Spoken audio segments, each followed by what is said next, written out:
پیارے بچوں کے لیے پیاری سی کہانی، جنگل کی سیر اور جزیرے کی مہم جوئی۔ ایک دن جنگل میں ایک خوبصورت ہرن، پیارا خرگوش اور ننھے گلہری اکٹھے ہوئے۔ وہ سب بہت خوش تھے اور کھیل رہے تھے۔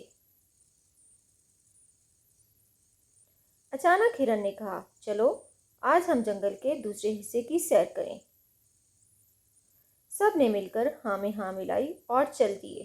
جنگل میں چلتے چلتے وہ ایک بڑے درخت کے پاس پہنچے جہاں انہیں ایک پرانا نقشہ ملا۔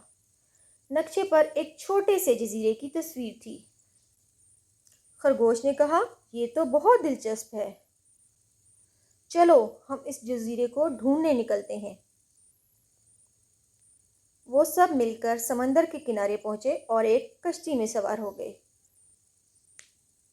کشتی آہستہ آہستہ جزیرے کی طرف بڑھنے لگی۔ راستے میں انہوں نے نیلے سمندر میں خوبصورت مچھلیاں اور رنگ برنگے مرجان دیکھے۔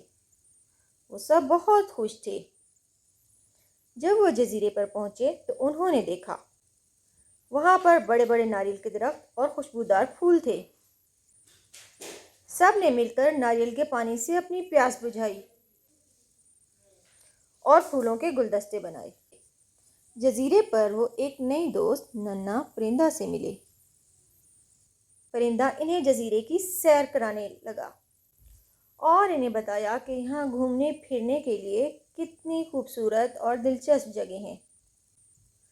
شام ڈھلنے لگی تو تینوں دوستوں نے واپسی کا فیصلہ کیا۔ تینوں خوشی خوشی واپسی کے لیے کشتی میں سوار ہو گئے۔ واپسی کے سفر پر سب بہت خوش تھے کہ انہوں نے ایک شاندار مہم جوئی کا لطف اٹھایا۔ تینوں نے مل کے یہ طے کیا کہ وہ دوبارہ اس جزیرے کی سیر کریں گے اور نئے نئے دوستوں سے ملیں گے۔ ہرن، خرگوش اور گلہری نے اپنے سفر کی روداد جنگل کے سب جانوروں کو مزے لے لے کے سنائی۔